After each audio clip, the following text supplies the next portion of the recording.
Morning, everyone, and happy Cybersecurity Month. Cybersecurity Month is coming to an end soon, but we all know that information security and cybersecurity are the top topics for every month.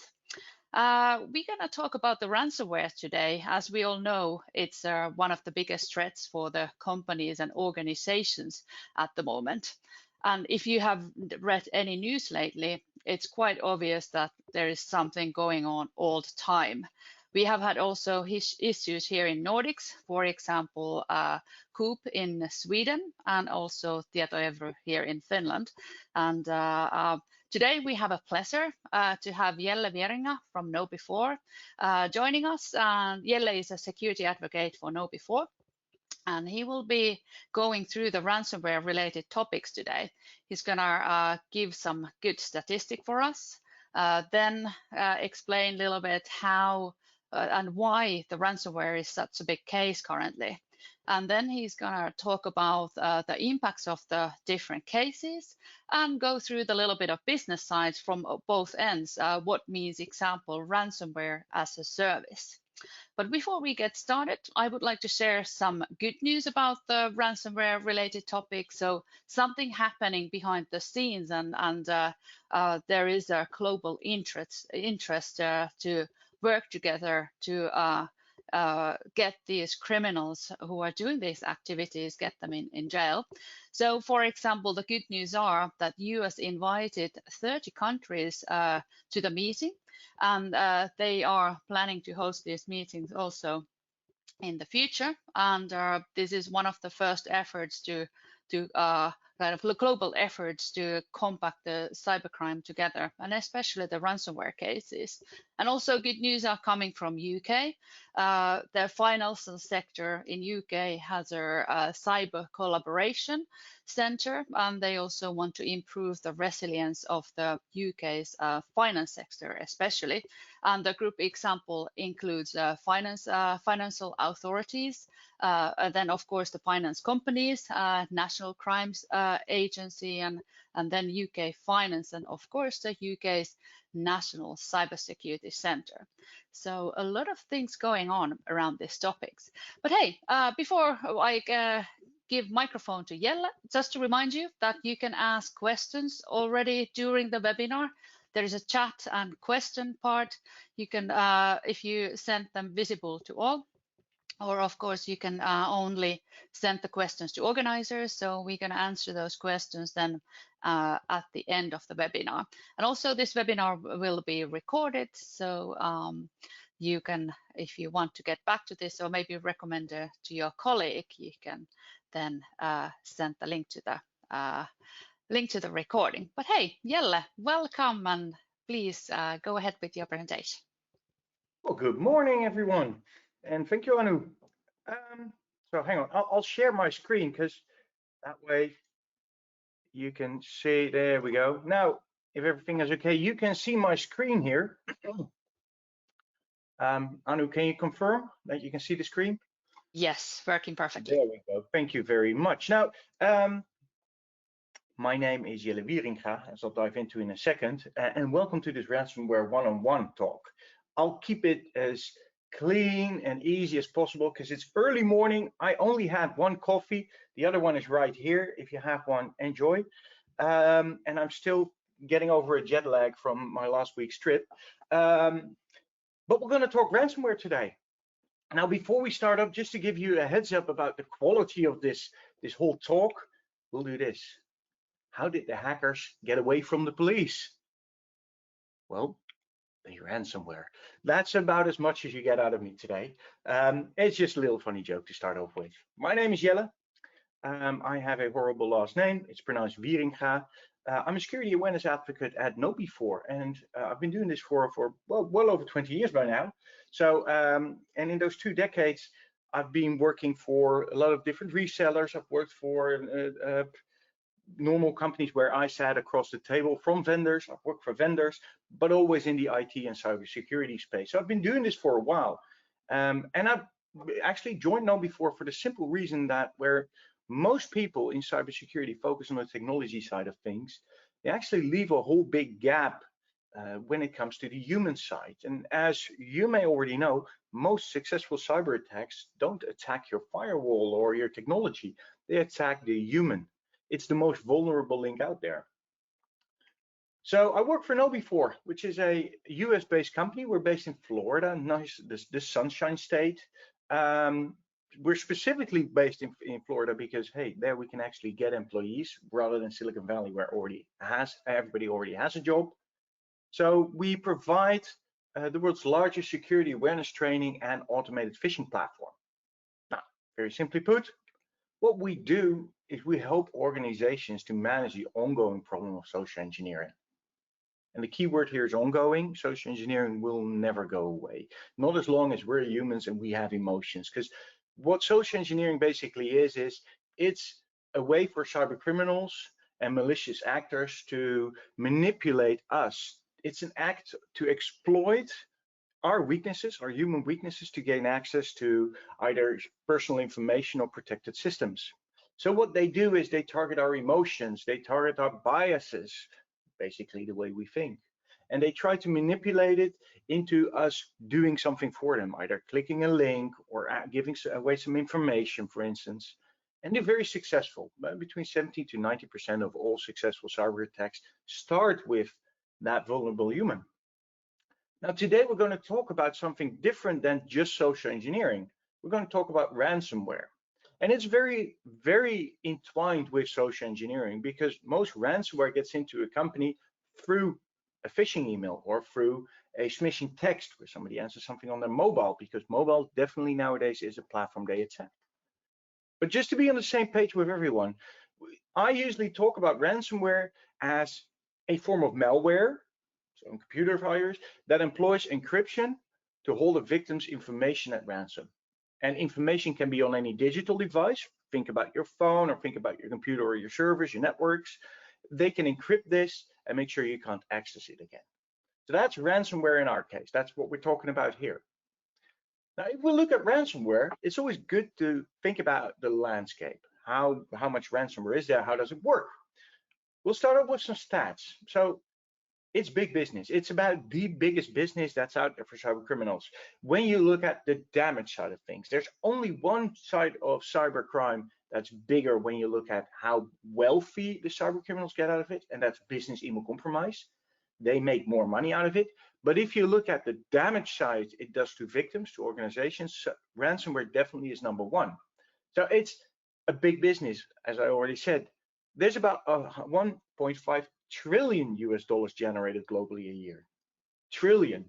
That's an awful lot of money. It's actually bigger than most physical, regular, traditional crime. So if you look at the damages, I already said ransomware definitely tops the chart when it comes to damages. About 6 trillion worth of damages to organizations.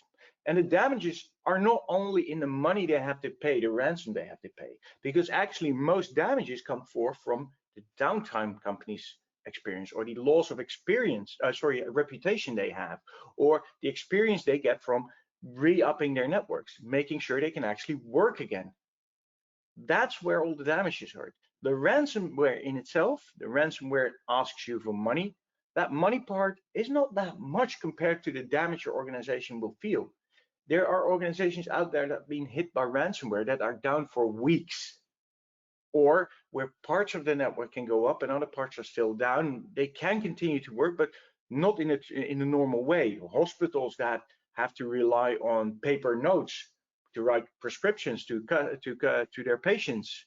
Various other options where you have to do delivery papers for transport organizations that were hit, which you actually have to go back to what we now regard as the medieval ages, where we write things on pen and paper, something that we haven't done for a long, long time. If you look at the profit side, as I said, it's a very profitable business as well for the cyber criminals. You can make decent money doing ransomware, unfortunately. As long as companies are paying, you get an income. So if you look at the general cyber criminal out there, he makes between 30 and 40K per job. And a job can last one day, a job can last a couple of weeks, but it's not that long usually. And they can do multiple jobs. So it's not 30K a year, no, it's 30K US per job. That's a lot of money. And if you're a manager, because we are talking ransomware gangs, and ransomware gangs are proper businesses, and I'll get into that later on, but you can make up to 2 million per job. That's a lot of money. It's a very enticing business for cyber criminals to get into. And what we see is they use crypto, right? They use Bitcoin. You never have to pay just regular money. It's always send me some Bitcoin. So if you look at it, it's about 80%, or sorry, 80 billion US dollar in Bitcoin is being laundered by ransomware gangs worldwide. So it's a profitable business. And it's not only a profitable business, but what we see is it's a very easy business as well. There's a lot of attacks. If you look at a chart, Sophos did a report, and the results are here. Now, there's two countries that I've picked out because Nixu is located in those countries, which is Sweden and the Netherlands. If you look at it, Sweden is in the 6th place. 47% out of all companies that they surveyed, in this case there were 100 participants, 47% of those were hit by ransomware or attacked by ransomware. It doesn't really state whether they actually the ransomware got hold, but they had a ransomware attack. In the Netherlands, it's 32%. Now, Norway, Denmark, Finland, they're not in this chart because they're below the 13%. And this chart only goes to, well, Poland at 13%. But if you look at the average, it's over 30% of all organizations that were surveyed were hit by ransomware. It's something that is as normal as getting a port scan on your firewall, which happens every day, well, thousands of times a day. It's as normal as receiving a phishing email, which every person in the company has to deal with. Ransomware is here and it's here to stay. And actually, it's on the rise. If you look at between 2020 and 2021, we actually see that it's increased by 57%. And that's not going to go down, because as long as organizations keep paying money, it's a viable business model for cyber criminals. They make money, and if they make money, they continue doing it. So it's a global business where, if you look at Europe, there were about 25 serious attacks in only Europe last month. That's quite a bit. That's quite a lot. We're not even talking global here. It's just Europe. 25 businesses that were impacted by ransomware in some way. And why is ransomware such a big thing? That's the perfect storm. So basically, perfect storm is an event, a meteorological event, that all the combinations, all the circumstances that make it that perfect storm come together at once. And that's what's happening with ransomware. We've had COVID. COVID made us work from home, made us reliable on technology even more, and reliable on traditional technology systems at people's houses that aren't as secure as in the business, or might not be as secure as in the business. Sure, we use VPN, but a VPN doesn't stop any ransomware. Sure, we use antivirus, but an antivirus engine doesn't necessarily stop a ransomware attack. Sure, we train people with security awareness training, but if you're home alone, the chances of you falling for a phishing attack increase magnificently compared to in the office, because there is less social control. There's nobody in the office that can tell you, hey, watch out, we've got a phishing email. If you see this email, don't click on it. If you're home alone doing your work, that doesn't happen with the many distractions there are at home. Also, what we see is that ransomware is increasing, but budgets at organizations to get preventative measures in place, to get training in place, they're not increasing. So cyber criminals are upping their game, while organizations actually stay the same. They don't spend more money to combat the problem. And then you've got things like staffing issues. There's less people to do the same amount of work as before, or even more work. So they get more stressed out, and stress in cybersecurity actually means that you're more vulnerable to attacks. But there's also things like IoT. We all use our Google Home or our Amazon Alexa.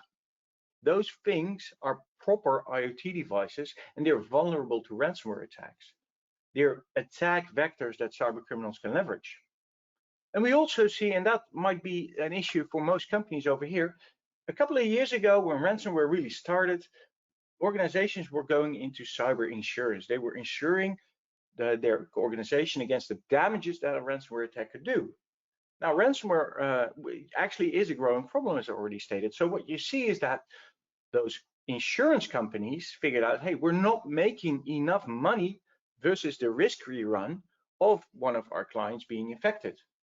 Simply put, they couldn't control the risk factor. So what did those insurance companies do? They raised the policy cost.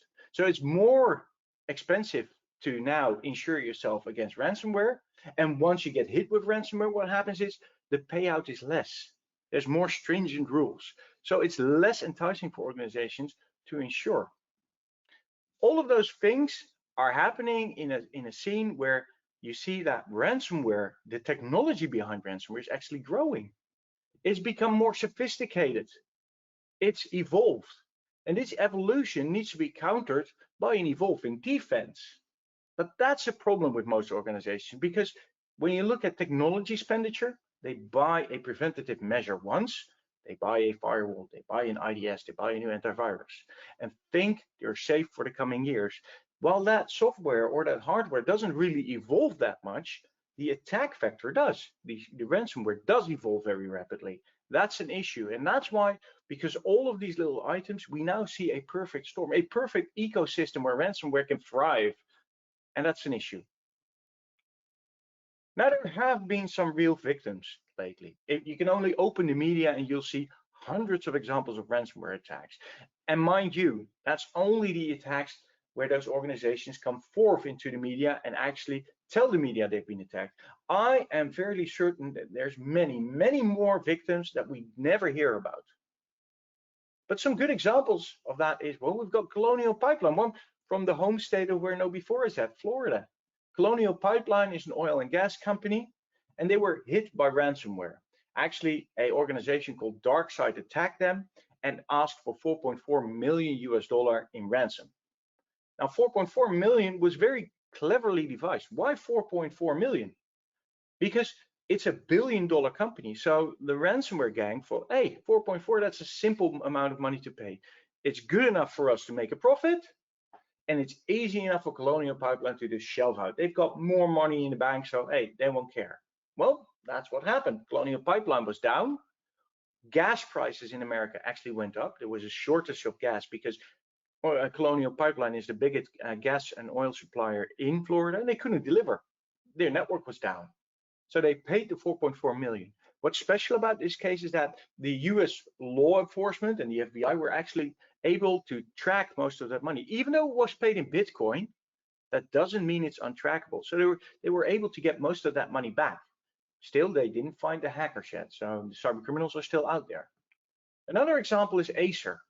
They make laptops, they make computers and other computer peripherals. So why this one? Why do I mention this one? Well, it's the biggest ransom ever requested. The cyber criminals actually asked for $50 million ransom. Now, we don't know if Acer actually paid. That's unknown. But we do know that they used the Revil ransomware strain, which is a pretty nasty one. And they were able to exploit a Microsoft Exchange server environment. That server environment simply wasn't patched well enough and protected well enough. So they took the attack vector of hacking the email servers, getting ransomware on there, and then it spread laterally throughout the whole organization. I think Acer actually had to pay because it was a really big infection. But 50 million, that makes a dent in any company's revenue. And then another example is Coop. In this case, the Swedish one with the green logo. Coop is throughout the whole of Europe. But what happened in Sweden is they were down, and this happened in July 2021. They were down and they had to close half of their 800 stores. So 400 stores were closed because their points of sale, their registers and tills, actually were caught on a ransomware attack and didn't work anymore. People couldn't pay for their groceries. So they closed down half of their stores. And the reason this is an important one is because it's part of the Kaseya attack. Kaseya was a big company with management software that was attacked by cyber criminals and compromised, and they actually rewrote the code of the Kaseya product, which was used by a lot of other companies. Coop was one, but Tietoevry was another one. Tietoevry is a really big Finnish software and service company. They provide IT services in over 20 countries globally. So because of that Kaseya attack that targeted Coop, or actually made Coop a victim, Tietoevry was a victim as well. And these two companies are a really good example of how ransomware can actually even if it doesn't attack you directly, but attacks one of your suppliers, can still hit you, can still victimize you. It doesn't always have to be a direct attack on your company. It can be a supply chain attack, something which is very craftily used by cyber criminals today. Now, these 4 examples, well, they only cost money. And money is already bad enough for a company to give up. But it becomes a whole different ballgame when you look at this attack. In Alabama, a hospital was hit by ransomware. And what happened is they were down for 8 days. Their entire IT went down. Literally, doctors had to write pen and paper notes, prescriptions. Literally, they have to walk those prescriptions from one end to the hospital to the other end and hand them over to another person. They went back to the Middle Ages. Well, that's bad for a hospital, but there was a pregnant woman that needed to give birth, went to the hospital, and unfortunately, due to a lag of computerized systems, the baby died during labor.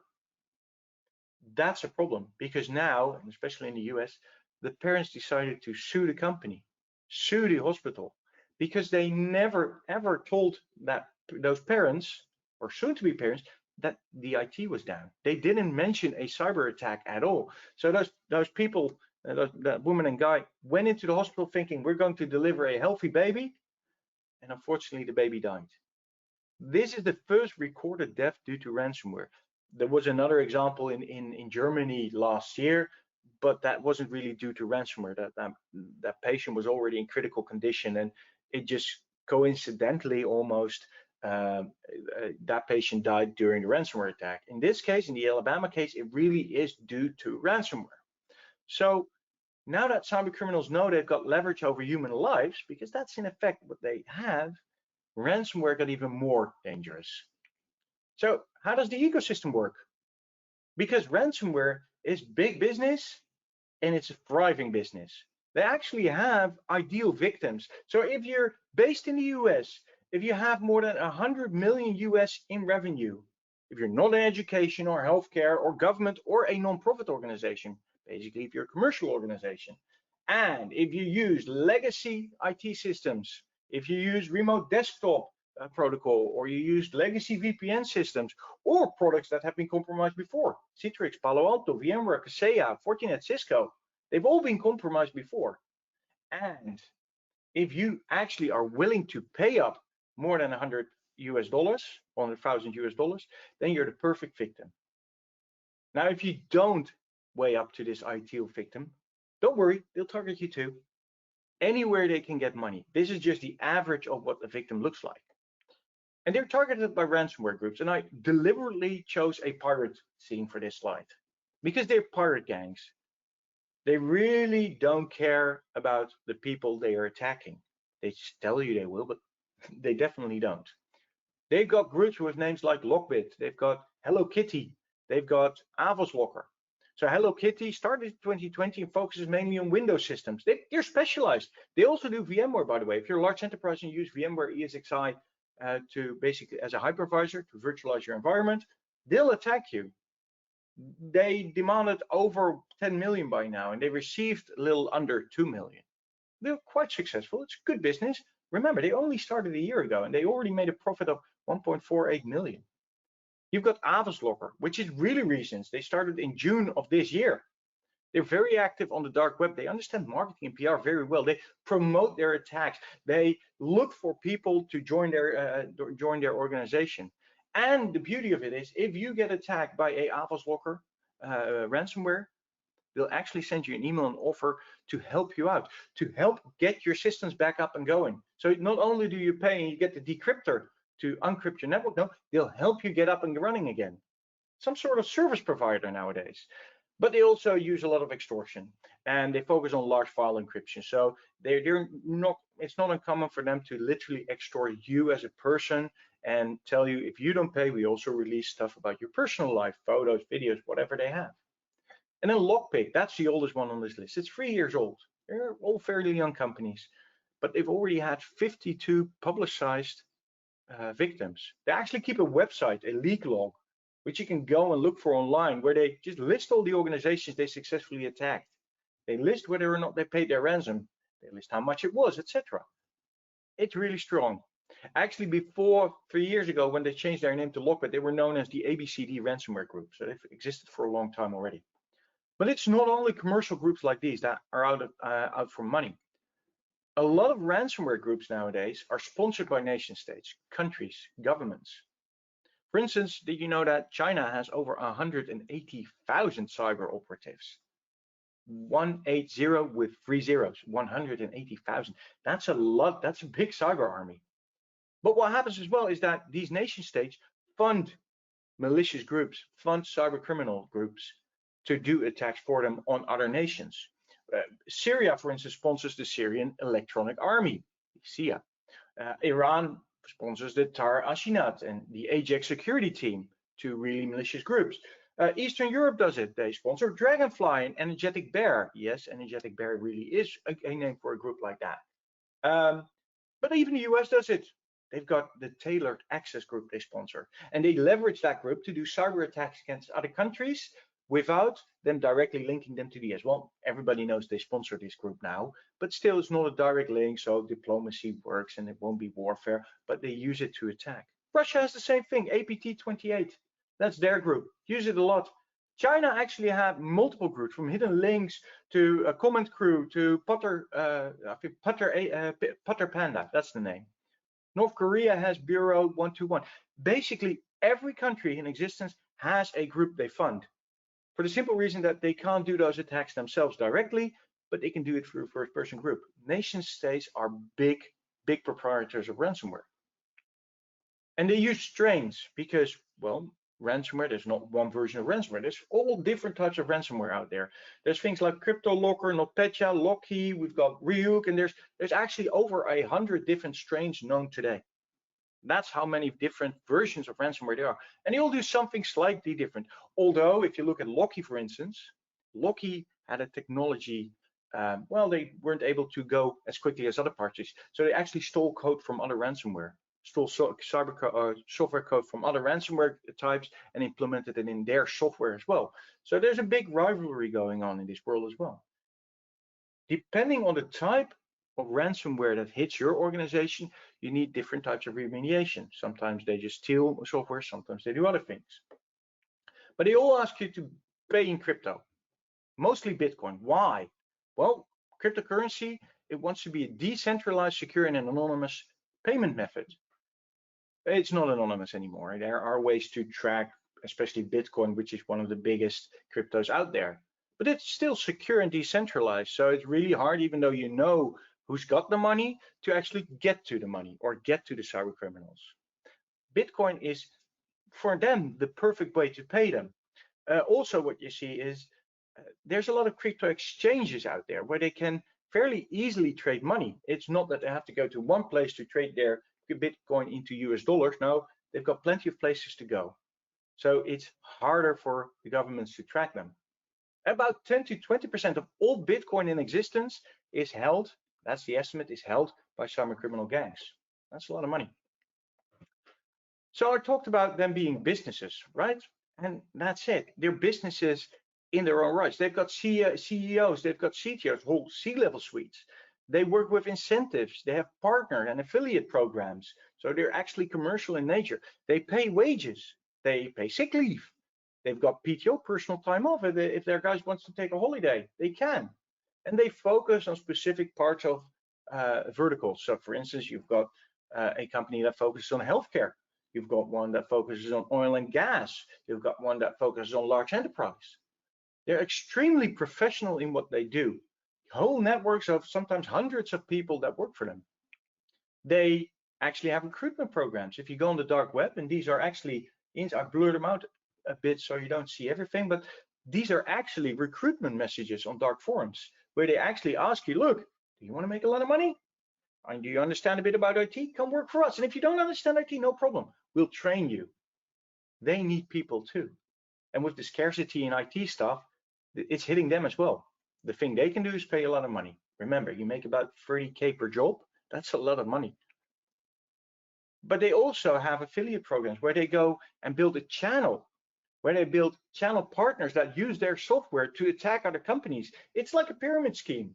They're at the top And every layer has new channel partners with affiliate programs that make money if they either bring in new victims or actually if they do an attack themselves. And they understand marketing very well. They need lists of victims that they can attack. They need to have more information about their victims, and they're willing to pay for it. This is actually an ad we saw online where they simply tell you, look, we're looking for corporate networks in the following countries: USA, Great Britain, etc., etc. They're looking for specifically medicine and state institutions. So they're focused. And they tell you, look, the revenue needs to be over 100K because otherwise we can't ask them for a lot of money. Between 500 and 150,000, 15,000 hosts. That's how much the network needs to have. And it's simply put, they're willing to spend money to buy a list like that. So if you have information to sell, they're willing to buy it. It's marketing. That's the way it works.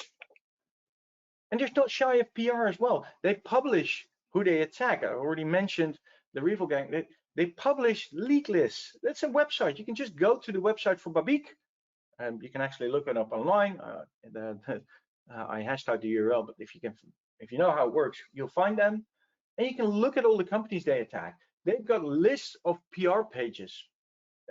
These ones, by the way, are on the dark web. You can actually access them through Tor. That's why the .onion is at the end. You go through the onion router.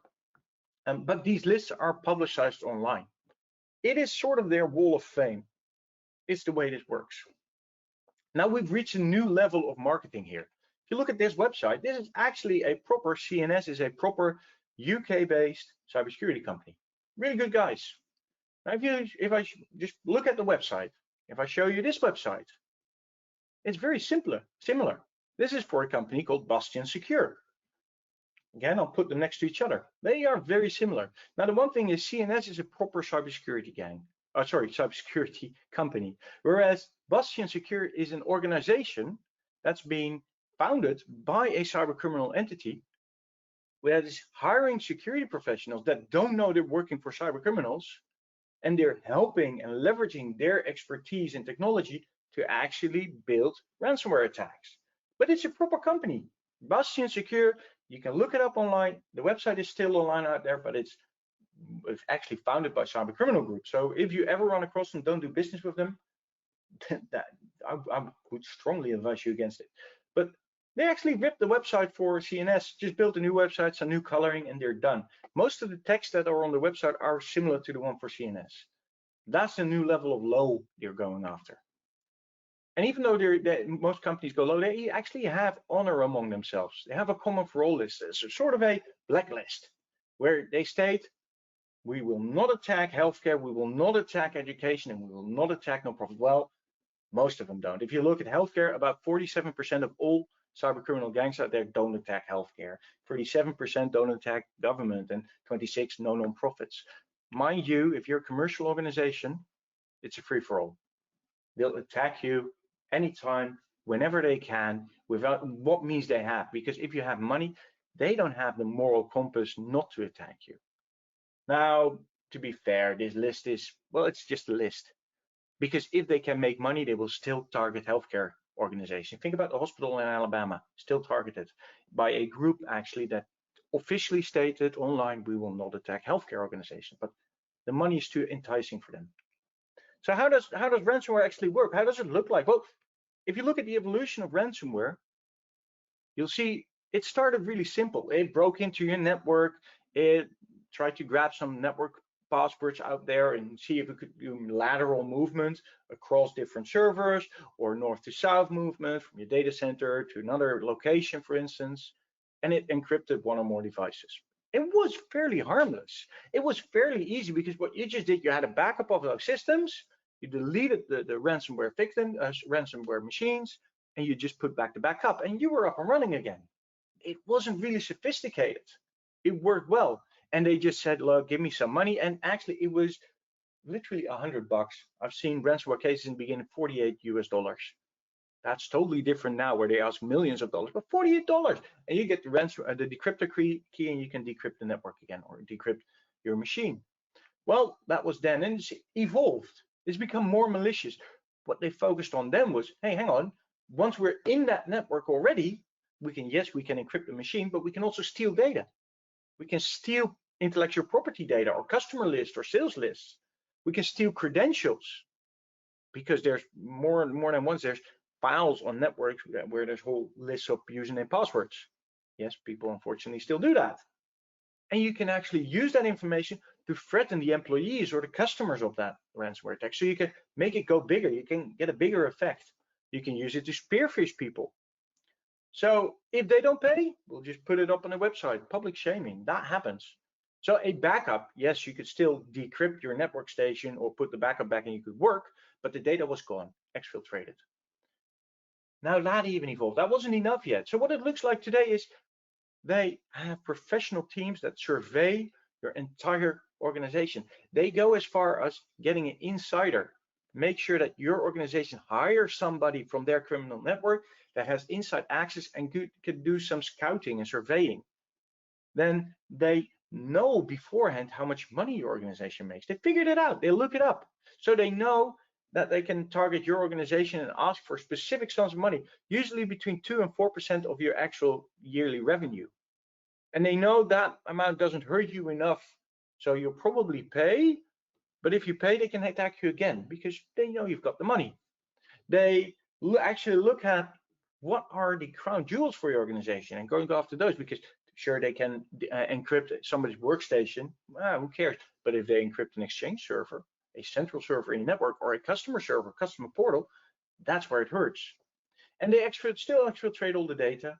But what happens today is they don't only exfiltrate the data, they'll release that crown data and sell it to your competitors because it's another way for them of making money. So we saw an evolution from a fairly harmless virus into an actual practice where it's not so much about encrypting your machines, it's about the data and the data they can sell and use to threaten you. They actually do public shaming nowadays. So if you don't pay, they've got websites like this one, and it's actually, I think it's down now, but Dennis on Extortion was a website that's been up for months where this was the only message, this was the whole website. They said they don't want to pay. They only asked for 15 Bitcoins and they didn't want to pay. Look what happens. It's public shaming. That's what happens today. That can ruin your reputation as an organization. And what they do is they don't only have software they use, but they now have affiliate programs. They have ransomware as a service. You can just go online with your credit card, and there's various forms of payment that you can talk about to get or be able to do a ransomware attack. So if you want to do a ransomware attack, go online. You either do a flat fee subscription or you do profit sharing, where you say, look, if it's a successful attack, you get part of the profit, or a one-time license fee. So you pay perpetual license and you can keep using the software. There's different business models for cybercrime today, and you really only need a credit card and access to the dark web. It's as simple as that. You can actually get up and running within 15 minutes. It's not hard to do anymore. So now what we do, how can we tackle this? Because they're proper businesses. They've got money, they've got time. How can we defend? Well, first of all, we need to figure out, how does a ransomware attack actually occur? What does it target? Well, I already told you, they're not targeting your IT systems directly. They're targeting us, the most vulnerable link in your network, humans. So we need to strengthen humans. Social engineering, phishing emails, smishing text messages on your phone, voice messages. All of those things are used by cybercriminal gangs to get ransomware into your network, into your organization's network. That's the primary attack vector they use. Out of everything, it's on average the most one. And we've got, actually to prove it, we've had some very, very reputable reports over here. So you got Covert, Statistica, Datto, Sophos, reputable ransomware surveys. You see in every single one, social engineering is number one. They also attack your IT system, unpatched Microsoft systems, remote desktop protocol systems. Those are very well heavily used because it still turns out that most organizations don't patch their systems often enough. We've got unpatched software of different kinds, password attacks, etc. But remember, they target humans first. So we need to strengthen those humans.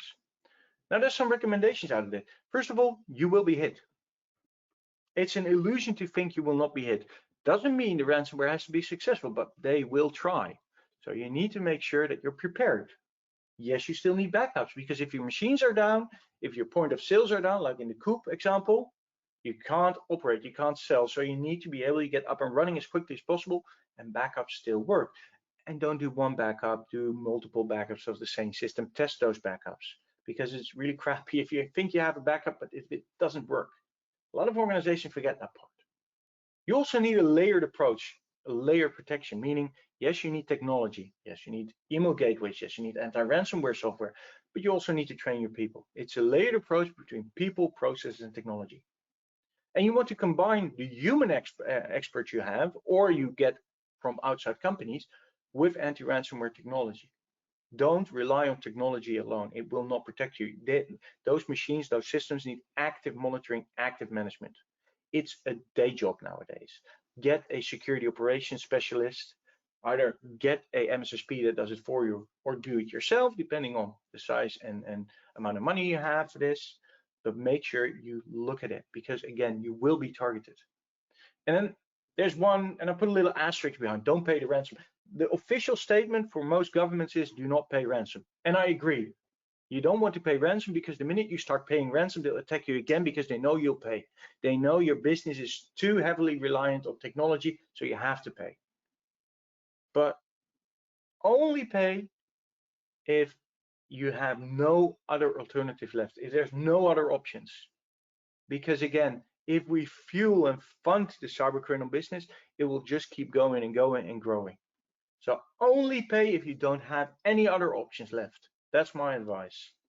And have a malware recovery plan. It's like doing a fire drill. You send everybody out to the street once or twice a year with the alarms going off, thinking there's a fire, and exercising that drill, really practicing. Do the same with malware. Do a ransomware fire drill. There's software out there. We have it on our website. You can download it, and you can actually simulate a ransomware attack. Know that people only understand what to do through training and practice. Start doing it. So again, recognize how it gets in. That's the most important part. Go for the root cause behind it. Go tackle those people and give them security awareness training, because that's the only way you're really going to make headway in eliminating ransomware. So social engineering definitely is the #1 way. Remember that. Everything that manipulates people, phishing, text phishing, SMS-based phishing, all of those sorts of things, those are the top reasons for when you see ransomware in your organization. So how do you defend? Well, I've put them in order of importance. Focus on mitigating social engineering. Make sure you patch your internet accessible software. And there's a lot of internet accessible software there nowadays. Make sure that people actually use good password or passphrases even, because if it's an easily guessable password, they'll hack it. They've got software systems, they've got artificial intelligence that could do thousands, well, millions of passwords a second. They'll get in if your passwords aren't up to scratch. And use the extra layer of security with multi-factor authentication. It's not only knowing your username and password, it's also having something like an extra code, which is generated by your phone or by a key, to actually push extra security there. So use MFA whenever you can, and make sure you've got different passwords per website. That's the same thing. Don't have one password for all websites, because if they crack that one password, they have access to everything. Make sure you use different passwords for all websites. Use a password manager. It will help you. It's cheap, if not free, and it's actually good security. Make sure you do account lookouts, meaning if somebody tries to log into a password for 3 times and fails, they can't log in from that IP address or from that geolocation. Make sure you do account lookout. And with all the APIs we have in companies, APIs are machine-to-machine protocols that don't actually need any human interference. Make sure you do the same thing, because they will attack APIs now.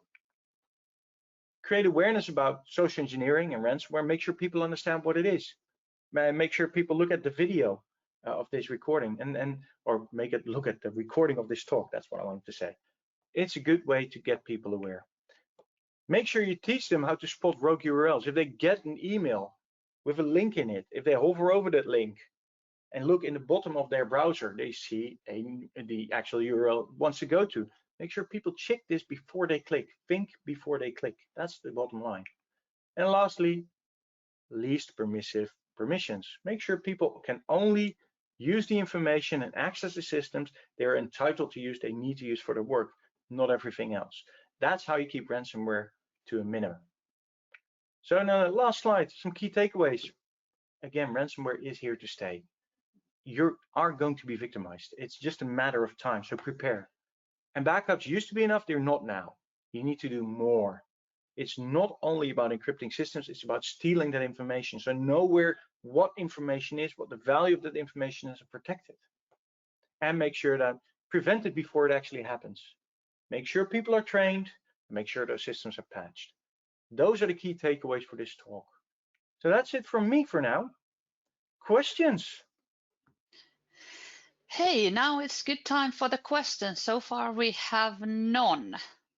Okay, well then it's not a bad talk if people really Let's understand what wait for a second. I have one question in mind. Are there any signs that these big ransomware gangs, they have been starting to work together?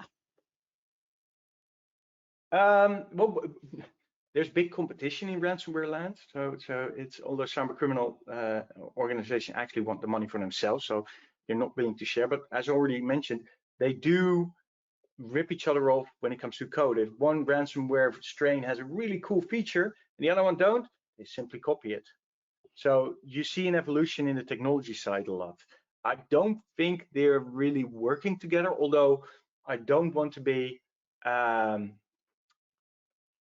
I don't really want to ignore the possibility that they probably know each other. The dark web is an easy place to communicate, so I'm fairly certain that those groups talk to each other in some way. Whether or not they actually participate in attacks, I haven't seen it yet. But hey, who knows? It might be another layer, another future possibility. Yes, okay, now we have a couple questions. Why is Sweden on top of 20 in ransom attacks? That's a quite difficult question, actually. Yeah, I don't know the answer. There is no real explanation. Look, the US is when you look at that chart, the US is way up there. That's like normal. Most attacks happen in the US, and that's because in the US they pay very easily. A lot of organizations simply make the decision: do we pay or do we want downtime? No, we don't want downtime, so we pay. In Sweden, I don't know. It might be the same thing. It might be just a culture where patch management might not be up to scratch or something like that, or it might just be because the cyber criminal gangs simply chose Sweden for no obvious reason, but just started attacking Sweden. I don't know. It's a really good question, and I would love to know the answer. So if somebody in this talk has the answer, send it to me. Okay, thank you. Then what are the best up-to-date sources to get statistics about the ransomware attacks? Okay, so many of the big vendors actually do yearly reports. So Sophos has a good report. BlackVault is a really good one from the US. They actually have a newsletter weekly newsletter you can join that gives you statistics. BlackVault, I use it a lot for management purposes, management reports. Another good one is We Report Something. KnowBe4 reports stuff on our website, but also ENISA. If you're in Europe, ENISA is like the European version of the cybercrime, the anti-cybercrime organization. They publish some things, the UN publishes something. So there's various statistics out there. The downside of ransomware being so big is that there's a lot of information available that we can publish online. The good side is we can use it for bettering everyone, but it's a big business, and there's plenty of stuff online. I use BlackVault, Sophos. I use Verizon Data Breach Report is a good one. There's various ones out there. Yeah, I linked the Sophos the white paper there, and then something I could add: Bleeping Computer, which is quite known about the cybersecurity news. They have the latest week in ransomware news, so that's true. they Yeah, have kind of like a own. So they have for example, I could link this as well. So they have the week in ransomware, October 15th, disrupting ransom is the latest. So that's a good news if you want kind of the weekly news. Then more question. You spoke earlier of the increase of attack vectors through mobile devices. Does this decrease the value of mobile apps for multi-factor authentication in this, instead of physical tokens? No. No, the answer is simply no. No, so cyber criminals leverage mobile devices because they're usually connected to corporate networks, so it's easily as a stepping stone to get into the network. And mobile devices, they do get patched, but there's so much software on there that most apps, there are many vulnerable apps. So there's a lot of 0 days known for mobile devices. That's why they target mobile devices. That does in no way decrease the value of multi-factor. You still need multi-factor. Having a multi-factor on your machine, sure, if your mobile phone is compromised, you definitely need to wipe it and start again. But in any other cases, keep using it, because the tokens only are valid for a certain short period of time. So cyber criminals only have a really short time window to steal that token. It can be done. Multi-factor is not unhackable. There's about 67 known ways to hack multi-factor. It's not a silver bullet at all, but it's an extra layer of defense you need on top of your username, password, and top of any other security devices you have. One thing you don't want to do, by the way, with multi-factor is if you have a code generating tool, never install it on both your mobile phone and your computer.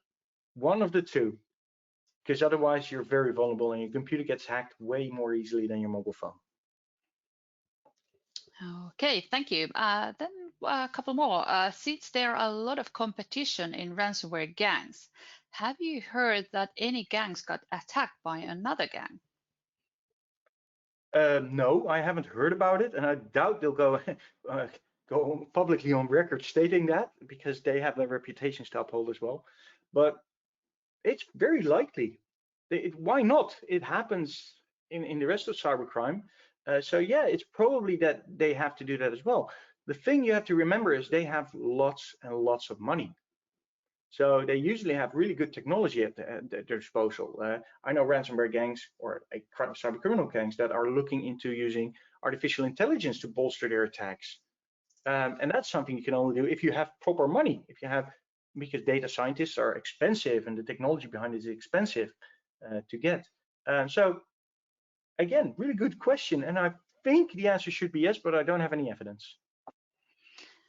Then another question. We saw a number of attacks on networks, then in brackets, if I understand correctly, Coop recently. Is there next step attacking servers and networks devices? Do you see this as a next risk / step? So ransomware, as any other attacks, it's evolving. What I think the next level of attack will be is they'll be leveraging both the attack vector of phishing and involving that, using, for instance, deep fakes in their phishing campaigns. Deep fakes are computer generated images or audio, and they can make the attack more convincing.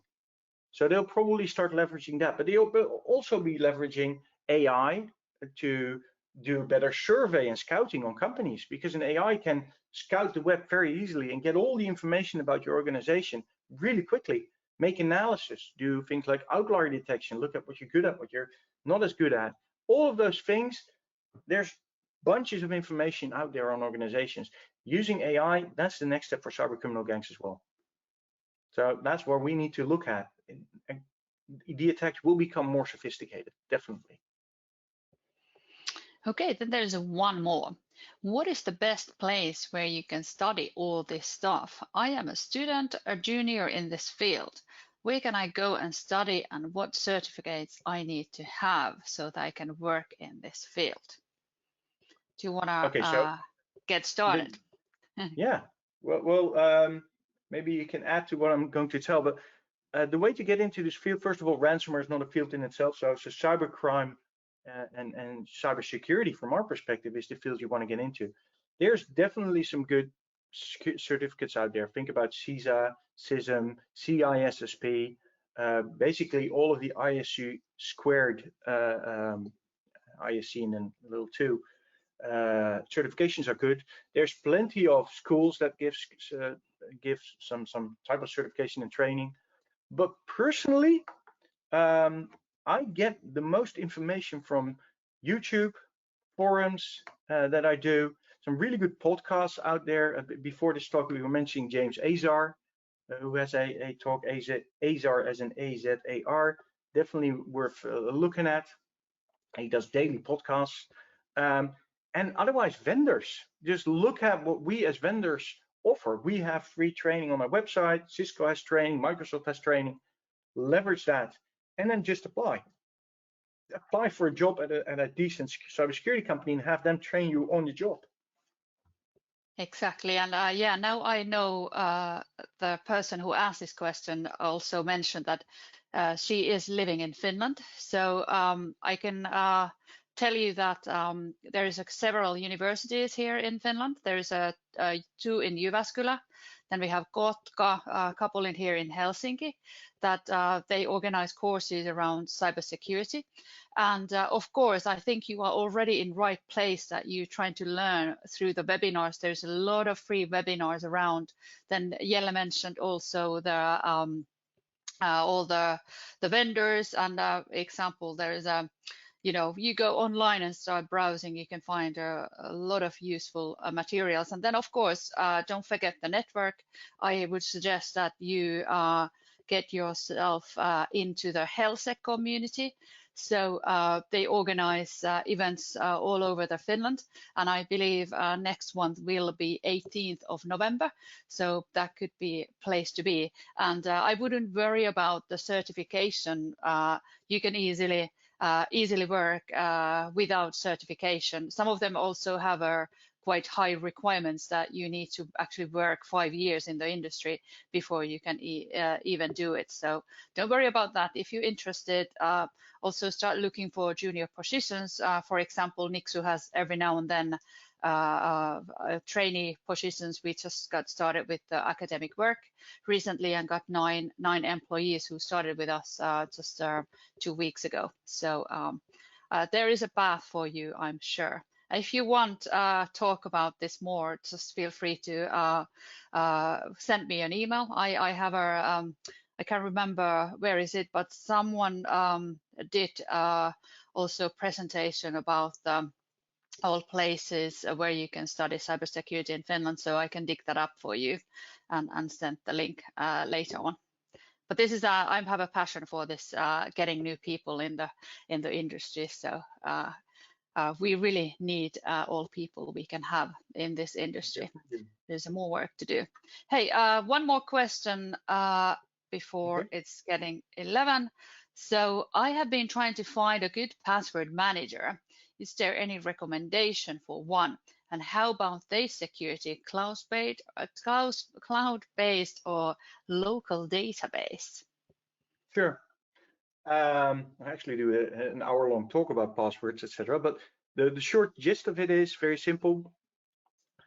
Any of the 4 top ones work. So LastPass, 1Password, Dashlane is a good one. You've got Bitwarden, which is actually really technical and good one. Actually, a 5th one is KeePass. The first 4 are cloud-based. The last one is local with a local database. To be honest, all of those 4 have decent security online. I wouldn't worry about their databases being hacked because they're online. They've got hash, they've got that's all done. They've got certificates going. Look, their company would be stop existing the minute they get hacked. So they've got this stuff done right. That being said, if you prefer a local one, if you prefer a local database on your machine, do KeePass. Still, you need to do your own security on a database. It's not the same security level as those online ones. So you still need to harden that database. You still need to make sure that if your own network at home is compromised and the database is stolen, they can't access it. So don't only use a password, make it strong. So any of those 4 will work. I use 1Password, LastPass, and Bitwarden, all 3 for different parts of what I do. They're all good. Look at the functionality that you need. That's basically what you need to do. Which one offers you the functionality that you need to do your job? Other than that, you can't go wrong with either of the 5. Yeah, I could add something on the list. I have been using AfterID's ID protection. It used to be called Key. I have been using that maybe 10 years and it works fine. It's also cloud-based, so of course hacking is possible, but I trust AfterID that they keep the software safe. This would be quite a high impact on the services if they would get hacked and it would be publicly known. So I trust them, and it has been working fine. And of course, I have it. I can have it in several. I think it was the limit is the 5 different devices. So I can have it on my mobile and my laptop. So it's easy There to you go. use as well. It's quite Yep. user friendly. Some of these passwords managers, they look quite techy, so it could be already difficult to understand how you set it up. But highly recommended that you used, and then you don't need to worry about remembering any of your passwords anymore. I think I can remember around handful of passwords, and that's fine. That's enough for me, and then everything else stays in secure location. And the bottom Okay, line I is think start yeah, using it. yes, That's the yeah, bottom yeah. line. Bottom line, Don't start using start it using now. anyone. Yeah. Any password manager is better than none. Yes, exactly. And I may warn you that it could feel difficult when you get started, but make a deal with yourself that you start adding, let's say, 10 accounts a day, and then in months' time you all sort it. It will have you need to have an effort to when you start using it, so you need to add everything. But until it's all set, it's really easy and it pays back. And yeah, I pay, I think, maybe 40 euros a year, and I think it's okay for security layer. What it gives, it's worth of every penny. Okay, there you go. Okay, I think that's all for today. Thank you for everyone who sent us questions, and thank you so much for Jelle. This was good insights about the ransomware and how the gangs are operating, and of course the tips at the end how we can defend. And remember that we need to build the human firewall, not just the technical controls, and the solution for that is train your employees. And it's not enough just once a year, but they need continuous training, that we are able to keep these important topics on top of their minds. And I think phishing simulation is one good example with good micro training, and kind of keeps people on top of the things, and informed how to react on phishing emails. Okay, thank you so much. Thank you, Jelle. Thank you, audience. And I hope you all have a very good day and good autumn. Bye-bye from me.